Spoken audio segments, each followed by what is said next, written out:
Good morning વિદ્યાર્થી મિત્રો. ધોરણ 10 સમાજ વિદ્યા 10મો પાઠ કૃષિ. આપણે આગળ જઈએ. રોકડિયા પાકની વાત કરીશું. કપાસ, કોટન. કપાસ ખરીફ પાક છે. ભારત અને ગુજરાતમાં મુખ્ય રોકડિયા પાક તરીકે કપાસ અગત્યનું સ્થાન ધરાવે છે. વિશ્વ સ્તરે કપાસ ભારતનો ઉત્પાદન, વપરાશ અને નિકાસમાં બીજો ક્રમ છે. કપાસના છોડ પરથી રૂનું ઉત્પાદન મેળવવામાં આવે છે. આ રૂ ભારતમાં સફેદ સોના તરીકે ઓળખાય છે. આ ઉપરાંત કપાસિયાનું તેલ ખાદ્ય તેલ તરીકે અને કપાસિયા અને ખોળ દૂધાળા પશુઓના દાણ તરીકે વપરાય છે. કપાસને લાંબો સમય ભેજ સંગ્રહી શકે તેવી લાવાની કાળી અને ખનિજ દ્રવ્યોવાળી જમીન, ગરમ અને ભેજવાળી આબોહવા, 20°C થી 35°C જેટલું તાપમાન અને 30 થી 70 સેન્ટીમીટર જેટલો વરસાદ અનુકૂળ આવે છે. કપાસના પાકનો સમયગાળો લગભગ 6 થી 8 માસનો છે. હિમથી કપાસના પાકને નુકસાન થાય છે. હિમ એટલે મિત્રો બરફ. ભારતમાં ગુજરાત, મહારાષ્ટ્ર, તેલંગાણા, કર્ણાટક, આંધ્રપ્રદેશ, હરિયાણા, રાજસ્થાન, પંજાબ, તમિલનાડુ અને ઓડિશા વગેરે મુખ્ય ઉત્પાદક રાજ્યો છે. ગુજરાતના ખેડૂતોએ બીટી કપાસના બિયારણને અપનાવી લેતા વાવેતર વિસ્તાર, ઉત્પાદકતા, કુલ ઉત્પાદન તથા ગુણવત્તામાં ગુજરાત રાજ્ય સમગ્ર દેશમાં પ્રથમ ક્રમે છે. ગુજરાતમાં સુરેન્દ્રનગર, વડોદરા, રાજકોટ, અમદાવાદ, બનાસકાંઠા, મહેસાણા, બોટાદ, ભરૂચ, ખેડા, સુરત, પંચમહાલ, અમરેલી, ભાવનગર, પાટણ, જૂનાગઢ, જામનગર વગેરે જિલ્લાઓમાં કપાસનું વધુ ઉત્પાદન થાય છે.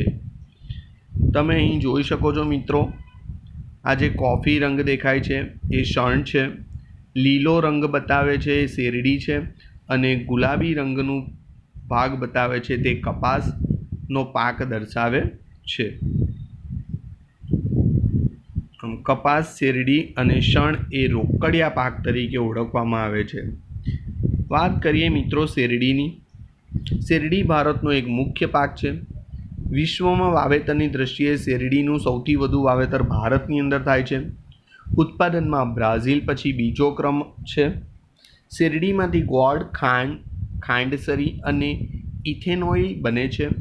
શેરડીના પાક માટે મુખ્યત્વે લાવાયિક નદીઓના કાંપની ફળદ્રુપ જમીન, ગરમ અને ભેજવાળી આબોહવા, 21°C થી 27°C જેટલું તાપમાન, 75 થી 100 સેન્ટીમીટર જેટલો વરસાદ જરૂરી છે.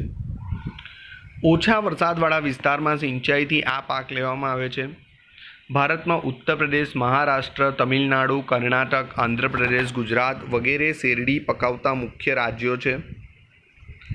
શેરડીના વાવેતરમાં ઉત્તર પ્રદેશ મોખરે છે, પરંતુ ખાંડ ઉત્પાદનમાં મહારાષ્ટ્ર પ્રથમ ક્રમે છે. ગુજરાતમાં દક્ષિણ ગુજરાત અને સૌરાષ્ટ્રમાં શેરડી વધુ થાય છે.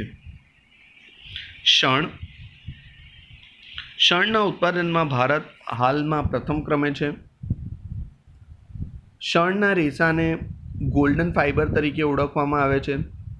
શણમાંથી કંતાન, કોથળા, સાદડી, દોરડા, થેલીઓ, પગરખા, હસ્તકલા કારીગરીના નમૂના વગેરે બને છે.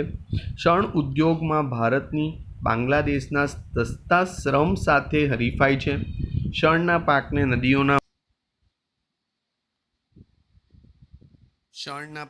નદીઓના મુક્ત ત્રિકોણ પ્રદેશની જ્યાં દર વર્ષે નવો કાંપ પથરાતો હોય તેવી ફળદ્રુપ જમીન, ગરમ અને ભેજવાળી આબોહવા, 30°C થી 40°C જેટલું તાપમાન અને 100 સેન્ટીમીટર કરતાં વધુ વરસાદ જરૂરી છે. ભારતમાં પશ્ચિમ બંગાળમાં ગંગાના મુક્ત ત્રિકોણ પ્રદેશ, અસમ, બિહાર, ઓડિશા અને ઉત્તર પ્રદેશમાં શણનું ઉત્પાદન વધુ થાય છે. તમે મિત્રો અહીં ચિત્રમાં જોઈ શકો છો શણનો પાક. અહીં તમને સૂતળી, થેલો, પગરખા, પાકીટ કે કંતાન એવું તમને જોવા મળે છે. વાત કરીએ મિત્રો તમાકુ.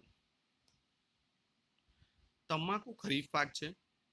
તમાકુના પાક માટે રેતાળ ગોરાળુ જમીન, 20°C જેટલું તાપમાન અને 100 સેન્ટીમીટર જેટલો વરસાદ વધુ માફક આવે છે. તમાકુના પાક માટે આબોહવા કરતાં જમીન વધુ નિર્ણાયક પરિબળ છે. ચીન, બ્રાઝીલ, ભારત અને અમેરિકા વિશ્વના તમાકુ ઉગાડતા અને નિકાસ કરનારા મુખ્ય 4 દેશો છે. ભારતમાં ગુજરાત, આંધ્રપ્રદેશ, ઉત્તર પ્રદેશ અને કર્ણાટક તમાકુ પકવતા મુખ્ય રાજ્યો છે. ગુજરાતમાં ખેડા, આણંદ જિલ્લામાં ચરોતરના પ્રદેશ ઉપરાંત મહેસાણા, વડોદરા, પંચમહાલ વધુ વાવેતર થાય છે. ભારતમાં કુલ બીડી તમાકુ ઉત્પાદનના 80% ગુજરાતમાં થાય છે. તમાકુનો ઉપયોગ ગુટખા, બીડી, સિગારેટ, ચીકણી વગેરે બનાવવા થાય છે. તમાકુના સેવન આરોગ્ય માટે હાનિકારક છે. તમાકુ ગુટખા પર પ્રતિબંધ મૂકનાર સિક્કિમ પ્રથમ રાજ્ય છે.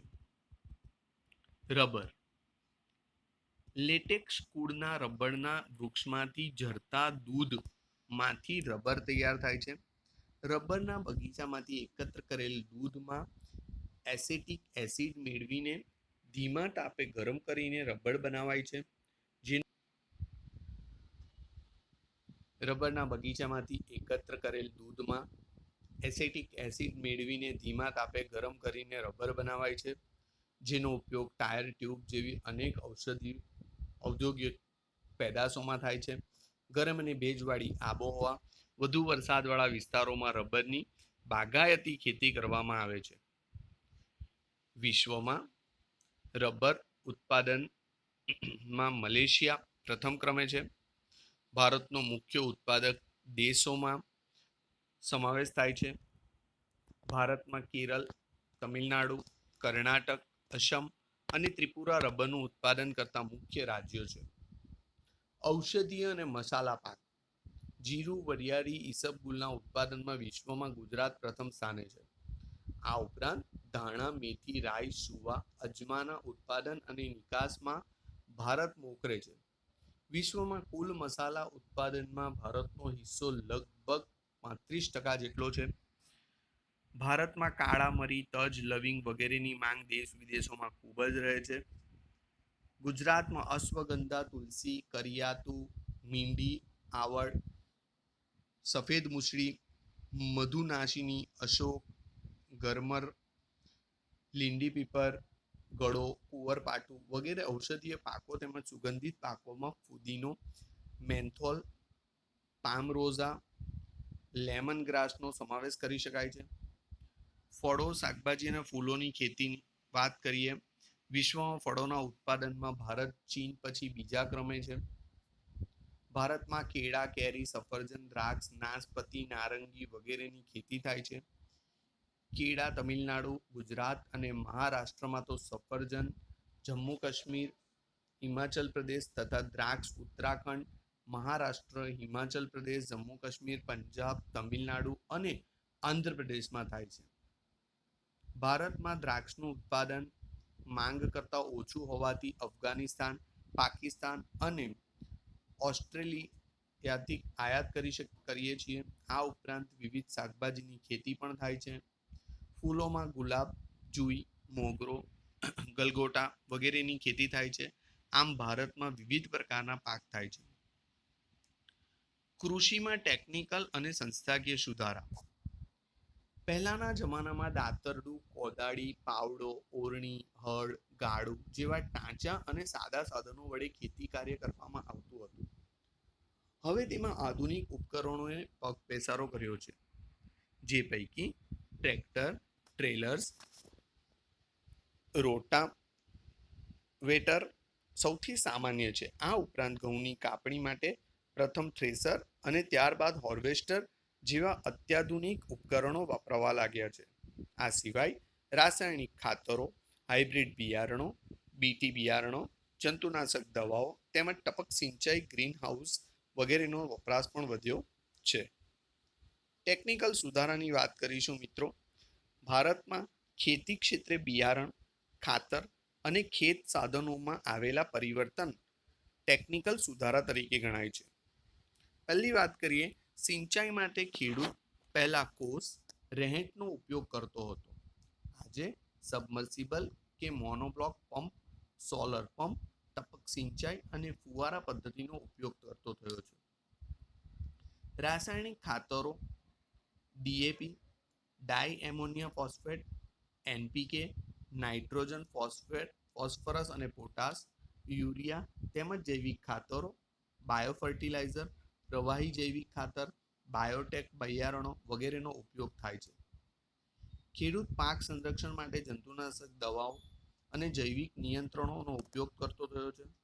સરકાર દ્વારા ખેડૂતોને રેડિયો, ટીવી, વર્તમાનપત્રો, ડીડી કિસાન ચેનલ, મોબાઈલ પર કિસાન એસએમએસ, ટોલ ફ્રી નંબર 180018015551, કિસાન કોલ સેન્ટર, સરકારના ખેડૂત વેબ પોર્ટલ, આઈ ખેડૂત તથા એગ્રી માર્કેટ જેવી મોબાઈલ એપ દ્વારા સતત માહિતી, નવી ટેકનિકો અને માર્ગદર્શન પૂરું પડાય છે. ગ્રામ વિસ્તારોમાં કૃષિ સંસાધનો અને નવી તકનીકોનો પ્રચાર પ્રસાર ગ્રામ સેવકો દ્વારા ખેડૂતો સુધી પહોંચાડાય છે. સરકારે દરેક જિલ્લા મથકે ખેડૂત તાલીમ કેન્દ્રની સ્થાપના કરી છે, જેમાં ખેડૂતોને પ્રશિક્ષિત કરાય છે.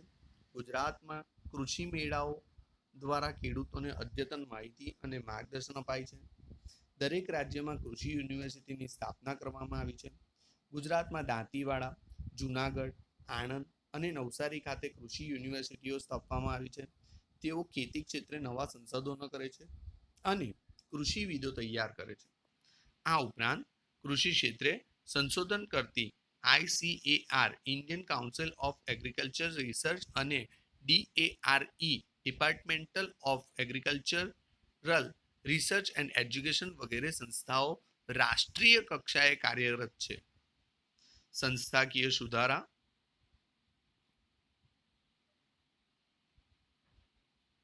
ભારતમાં જમીન માલિકી, ખેત ધિરાણ અને ખેત પેદાશોના વેચાણ અંગે થયેલ સુધારા સંસ્થાગત સુધારા ગણાય છે. સરકારે જમીનદારી પ્રથા નાબૂદ કરી ખેડૂતોનું શોષણ અટકાવ્યું છે. ખેડે તેની જમીનના કાયદા દ્વારા ખેડનારને જમીન માલિકીનો સાચો હક અપાયો છે. જમીન ટોચ મર્યાદાના કાયદા દ્વારા જમીન માલિકીની અસમાનતા દૂર કરેલ છે. કિસાન ક્રેડિટ કાર્ડ દ્વારા અને રાષ્ટ્રીયકૃત તેમજ સહકારી બેંકો દ્વારા ખેડૂતોને આર્થિક મદદ માટે કૃષિ ધિરાણ આપવામાં આવે છે. સરકાર બિયારણ અને ખાતરો અને જંતુનાશક દવાઓ ખરીદવા માટે સબસિડી અને આર્થિક મદદ કરે છે. પ્રધાનમંત્રી પાક વીમા યોજના દ્વારા ખેડૂતોને ખેતી પાકોનું વીમાકીય રક્ષણ પૂરું પાડવામાં આવે છે. દુકાળ કે વધુ વરસાદને કારણે પાક નિષ્ફળ જાય ત્યારે સરકાર દ્વારા ખેડૂતને આર્થિક સહાય આપવામાં આવે છે. માર્કેટ યાર્ડમાં ખેત પેદાશોના વેચાણમાં કાયદાકીય જોગવાઈ ખુલ્લી હરાજીની પ્રક્રિયા વ્યાપક બનાવી છે. ખેડૂતોને ખેત પેદાશોના પોષણક્ષમ ભાવ મળી રહે તે માટે સહકારી મંડળીઓ, ખરીદ વેચાણ સંઘ, સહકારી ધોરણે ગોદામ, શીતગૃહો, પરિવહન અને સંદેશા વ્યવહારની સુવિધા પૂરી પાડી છે. ખેડૂતો પાસેથી ખેત પેદાશોની સરકારે નક્કી કરેલ પોષણક્ષમ ટેકાના ભાવે ખરીદી કરવા માટે નીચેની સંસ્થાઓ કાર્યરત છે. ભારતીય રાષ્ટ્રીય કૃષિ સહકારી વિપણન સંઘ, national agriculture cooperative marketing federation of India NAFED, Gujarat તેલીબિયા ઉત્પાદન સંઘ, Gujarat cooperative oilseed grower federation GROFED, રાષ્ટ્રીય ડેરી વિકાસ નિગમ, national dairy development board NDDB. હરિયાળી ક્રાંતિ આપણા દેશમાં 1960ના દશકામાં કૃષિ ક્ષેત્રે હરિયાળી ક્રાંતિ સર્જાઈ. તે પહેલા એવો સમયગાળો હતો કે જ્યારે દેશમાં અનાજની તીવ્ર અછત પ્રવર્તી હતી. એક મુખ્ય કૃષિ પ્રધાન દેશને અનાજની આયાત કરવી પડતી હતી. આવી પરાવલંબી પરિસ્થિતિ સામે દેશ ઝઝૂમતો હતો.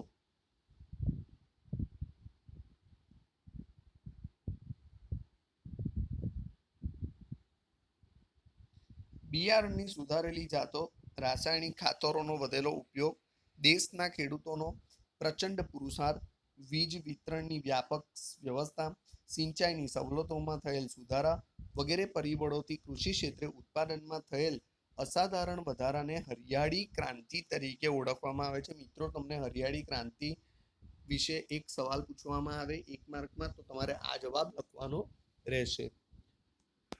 હરિયાળી ક્રાંતિનો મુખ્ય ઉદ્દેશ હતો કૃષિ ઉપજમાં વધારો કરવો, ખેડૂતોને વધુ પ્રમાણમાં રાસાયણિક ખાતર અને કીટનાશકોનો ઉપયોગ કરવા માટે પ્રેરિત કરવામાં આવ્યા અને કૃષિ ઉપજમાં વધારો કરવાના લક્ષ્યને હાંસલ કરવામાં સફળતા પણ મળી. હરિયાળી ક્રાંતિથી ઘઉં અને ડાંગરના પાકમાં વિક્રમજનક ઉત્પાદન થયું છે. દેશમાં પહેલા જ્યાં ખાદ્ય અન્નની અછત હતી ત્યાં આજે અનાજના પર્યાપ્ત ભંડારો છે. એક સમયે ભારતમાં દુકાળ સમયાંતરે અનુભવતો પ્રકોપ હતો. હરિયાળી ક્રાંતિ પછી તેની ખાસ અસર જોવા મળી નથી. અનાજના બફર સ્ટોકને કારણે દુકાળ કે અછતની પરિસ્થિતિને સરળતાથી સામનો કરી શક્યો છે. અન્ન ક્ષેત્રે દેશનું સ્વાવલંબન અને હરિયાળી ક્રાંતિની સીમાચિહ્નરૂપ ઐતિહાસિક સિદ્ધિ છે. આજે રોકડિયા પાકોનું વાવેતર વધતા કઠોળ અને ધાન્ય પાકોનું વાવેતર તથા ઉત્પાદન ઘટ્યું છે અને એક જ પાકનું પુનરાવર્તન થતાં જમીનની ફળદ્રુપતા પણ ઘટી છે. વિશ્વના દેશોએ કૃષિ ક્ષેત્રે ઉન્નત ટેકનોલોજીનો ઉપયોગ કરીને જે પ્રગતિ સાધી છે ત્યાં સુધી પહોંચવામાં આપણે બીજી હરિયાળી ક્રાંતિ માટે સજ્જ થવું પડશે. ભારતીય અર્થકારણમાં કૃષિનું યોગદાન. ખેતી ભારતમાં મુખ્ય વ્યવસાય છે. આઝાદી સમયે કૃષિ ક્ષેત્રે જે ભારણ હતું તે હવે થોડુંક ઓછું થયું છે. તેમ છતાં હજુ પણ અર્થતંત્રમાં તેનું મહત્વનું યોગદાન છે. તે દેશના લગભગ અડધોઅડધ લોકોને રોજગારી પૂરી પાડે છે. કૃષિ ક્ષેત્રે દેશના કુલ ઘરેલું પેદાશનો લગભગ જીડીપી 17% જેટલો હિસ્સો ધરાવે છે. ભારતની મહત્વની કૃષિ પેદાશો ચોખા, ઘઉં, તેલીબિયાં, કપાસ, શણ, ચા, શેરડી, તમાકુ, બટાકા વગેરે છે અને તેની નિકાસમાંથી વિદેશી હુંડિયામણ પ્રાપ્ત થાય છે. ખેત પેદાશના ઉત્પાદનમાં વિશ્વભરમાં ભારત બીજા સ્થાને છે.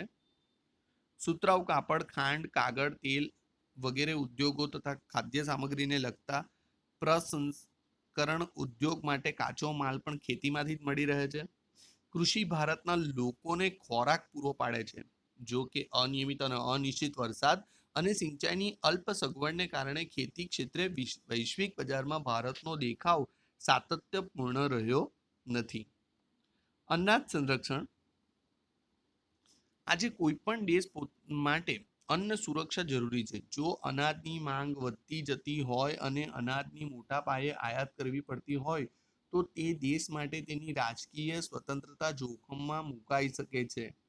હરિયાળી ક્રાંતિને લીધે આપણે આજના ઉત્પાદનમાં સ્વાવલંબી બન્યા છીએ. અનાજ ઉત્પાદનના વધારા સાથે સાથે દેશની વસ્તીમાં પણ વધારો થયો છે. 1951માં દેશની વસ્તી આશરે 36 કરોડ 10 લાખની હતી, જે આજે 125 કરોડથી વધુ છે. તેથી અનાજની માંગ પણ વધી છે. તેમ છતાં આપણા દેશમાં છેલ્લા 5 વર્ષોમાં અનાજનું ઉત્પાદન વધ્યું છે. 1950-51માં ભારતમાં 51 કરોડ ટન અનાજ ઉત્પાદન થયું હતું, જે વધીને 2013-14માં વિક્રમજનક 265.04 કરોડ ટનનું થયું છે. આજે આપણી પાસે એટલું અનાજ છે કે દેશની ન્યૂનતમ જરૂરિયાત પૂરી કરી શકાય છે. આ ભંડાર ટકાવી રાખવો અને તેમાં વધારો કરવો આવશ્યક છે. અનાજનો બફર સ્ટોક ઊભો કરીને દુકાળ કે ઓછા અનાજ ઉત્પાદન સમયે અનાજની તંગી અટકાવી શકાય. અનાજના ગોદામમાં રહેલા અનાજને સાચવવાની વૈજ્ઞાનિક પદ્ધતિઓ અપનાવીને અનાજનો બગાડ થતો અટકાવી શકાય છે. આ અનાજ હજારો ગરીબ પરિવારોને વિનામૂલ્યે આપીને ભૂખ મિટાવી શકાય છે. અનાજનો બગાડ અટકાવવો એ સમયની તાતી જરૂરિયાત છે. અનાજના સંગ્રહણ અને પ્રબંધકની વ્યવસ્થા સુદૃઢ કરવી અત્યંત જરૂરી છે. સરકારે ખાદ્ય સુરક્ષા કાયદા દ્વારા ગરીબો સુધી અનાજ વિતરણ કરવાની જોગવાઈ કરીને એક સારી શરૂઆત કરી છે. ભારતની ખેતી પર વૈશ્વિકીકરણની અસર. ભારતનો ખેડૂત તેની ખેત પેદાશને વૈશ્વિક બજારમાં વેચીને નફો મેળવી શકે છે. એવા ઉદ્દેશ્યથી ખેતી ક્ષેત્રે વૈશ્વિકીકરણની નીતિ અમલમાં મુકાઈ છે.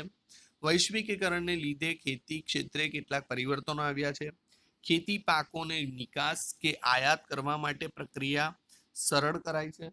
ગુજરાતમાંથી કપાસ, મરચા, તલ ચીનના બજારમાં અને વિશ્વના વિવિધ ફળો ભારતના બજારમાં મળતા થયા છે. વૈશ્વિકીકરણથી ભારતમાં બહુરાષ્ટ્રીય કંપનીઓ દ્વારા વેચવામાં આવતા મોંઘા ભાવના જીનેટિકલી મોડિફાઈડ બીટી બિયારણો આવ્યા છે. એના લીધે ખેતી ખર્ચાળ બની છે. જો કે કપાસ અને મકાઈમાં તેનાથી ઉત્પાદન વધારે થયું છે. આયાત સરળ થતાં ઘર આંગણે આપણે કૃષિ ઉત્પાદનોને સ્પર્ધાનો સામનો કરવો પડે છે. કેટલાક ઉત્પાદનોને વૈશ્વિક બજાર પ્રાપ્ત થતાં તેમના પેટન્ટ રજિસ્ટ્રેશન જરૂર ઊભી થાય છે. વિશ્વના બજારમાં આપણી ગુણવત્તા સભર કૃષિ પેદાશની પેટન્ટ દેશના નામે નોંધાવવી જરૂરી છે. ભારતે કૃષિ ક્ષેત્રે વૈશ્વિક બજારોમાં થતી સ્પર્ધાનો સામનો કરવા નવી ટેકનોલોજી અપનાવવાની ગુણવત્તા પર ધ્યાન કેન્દ્રિત કરવું પડશે. કૃષિ ક્ષેત્રે જોડાયેલા લોકોની આર્થિક ઉન્નતિ અને સદ્ધરતા વધારવા આયોજનબદ્ધ પગલાં ભરવા પડશે. વધતી જતી વસ્તી અને ભવિષ્યમાં વધનાર કૃષિ પેદાશોની માંગ સાથે આર્થિક પ્રગતિની વિકાસ કૂચ જાળવી રાખવા બીજી હરિયાળી ક્રાંતિ માટે નક્કર વ્યૂહરચના ગોઠવવી જરૂરી છે. મિત્રો, તમારો આ પાઠ અહીં પૂરો થાય છે. આ પાઠનું સ્વાધ્યાય તમારે પૂરું કરી નાખવાનું રહેશે અને દરેક વિષયમાં ખૂબ ધ્યાનથી વાંચન શરૂ કરી દો. હવે તમારી ઝડપથી FA1ની પરીક્ષા આવી જશે, તો એની તૈયારીમાં પણ તમારે દરેકે લાગી રહેવાનું હશે. આજના માટે આટલું જ. Thank you.